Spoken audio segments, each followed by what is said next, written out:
رات کے 10 بجے ہیں۔ السلام علیکم، یہ ریڈیو پاکستان ہے۔ مجاہد خان سے خبریں سنیے۔ اہم خبروں کا خلاصہ۔ وزیر اعظم اور آذربائیجان کے صدر نے ٹیلی فون پر گفتگو کے دوران خطے میں امن کی بحالی پر زور دیا ہے۔ نائب وزیر اعظم اور ایران کے وزیر خارجہ نے ٹیلی فون پر گفتگو میں خطے کی بدلتی ہوئی صورتحال پر تبادلہ خیال کیا ہے۔ پاکستان نے اقوام متحدہ کی ساکھ مضبوط بنانے کے لیے جنرل اسمبلی کو فعال کرنے پر زور دیا ہے۔ آج مصر میں FIH world cup hockey qualifier کے سیمی فائنل میں پاکستان نے جاپان کو 3 کے مقابلے میں 4 گول سے ہرا دیا۔ اور اب خبریں تفصیل کے ساتھ۔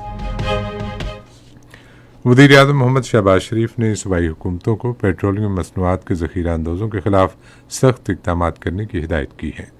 انہوں نے اسلام آباد میں پیٹرولیم مصنوعات سے متعلق اعلیٰ سطح کے اجلاس کی صدارت کرتے ہوئے کہا کہ مصنوعی قلت پیدا کرنے کے مذموم عمل میں ملوث پیٹرول پمپس کو فوری طور پر بند کر دیا جائے اور اوگرا کو چاہیے کہ ان کے لائسنس منسوخ کر کے ان کے خلاف قانونی کارروائی کا آغاز کریں۔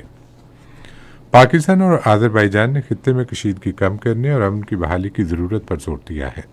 ان خیالات کا اظہار آج وزیر اعظم شہباز شریف اور آذربائیجان کے صدر الہام علیوف کے درمیان ٹیلی فون پر گفتگو کے دوران کیا گیا۔ وزیر اعظم نے آذربائیجان کی قیادت کو یقین دلایا کہ اس مشکل گھڑی میں پاکستان آذربائیجان کے برادر عوام کے ساتھ کھڑا ہے اور ان سے بھرپور اظہار یکجہتی کرتا ہے۔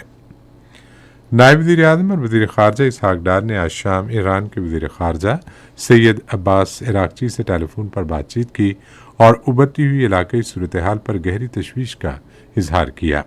فریقین نے تازہ ترین صورتحال پر رابطے میں رہنے پر اتفاق کیا۔ پاکستان اور ترکیہ نے توانائی کے شعبے میں دو طرفہ تعاون کو مزید مضبوط بنانے کا فیصلہ کیا ہے۔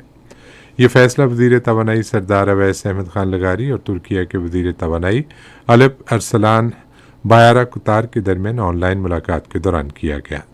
ترکیہ کے وزیر الپ ارسلان نے کہا کہ ترک سرمایہ کار پاکستان کے بجلی کے شعبے میں ہونے والی پیش رفت پر گہری نظر رکھے ہوئے ہیں اور انہوں نے نجکاری کے عمل میں نمایاں دلچسپی ظاہر کی ہے۔ اقتصادی رابطہ کمیٹی نے مختلف منصوبوں کے لیے 9 ارب روپے سے زائد کی منظوری دی ہے۔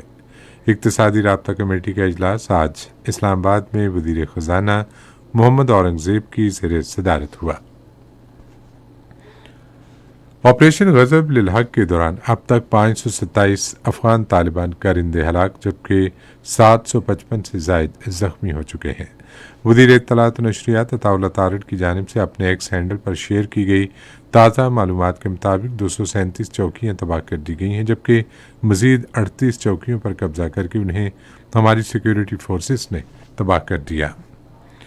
پاکستان نے اقوام متحدہ کی ساکھ کو مضبوط بنانے کے لیے جنرل اسمبلی کی تجدید کو ناگزیر قرار دیا ہے۔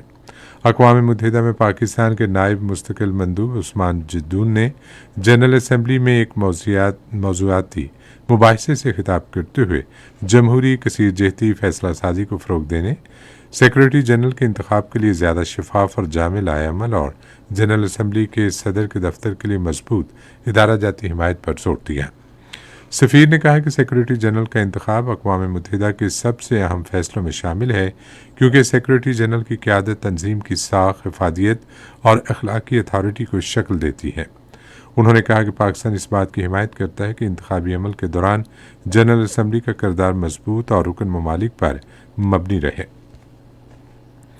بھارت کے غیر قانونی زیر قبضہ جموں کشمیر میں بھارتی حکام نے امریکی اسرائیلی جارحیت اور مودی حکومت کی فضائی پالیسیوں کے خلاف احتجاج روکنے کے لیے سری نگر اور دیگر اضلاع میں مسلسل چھٹے روز بھی کرفیو جیسی پابندیاں برقرار رکھیں۔ کشمیر میڈیا سروس کے مطابق کل جماعتی حریت کانفرنس نے امریکی اسرائیلی جارحیت اور مقبوضہ علاقے میں مودی حکومت کی جانب سے عائد پابندیوں کے خلاف جمعے کی نماز کے بعد پرامن مظاہروں کی اپیل کی تھی۔ تاہم انتظامیہ نے احتجاج کو روکنے کے لیے سری نگر، بارہ مولہ، بانڈی پورہ، بڈگام، پلوامہ اور وادی کشمیر کے دیگر اضلاع میں بڑی تعداد میں بھارتی فورسز تعینات کر دیں۔ انسانی حقوق کے بارے میں اقوام متحدہ کے ہائی کمشنر وولکر ترک نے امریکہ سے مطالبہ کیا ہے کہ ایران میں لڑکیوں کے ایک اسکول پر ہونے والے حملے کی اعلان کردہ تحقیقات جلد از جلد مکمل کی جائیں جس میں 175 افراد شہید ہوئے تھے۔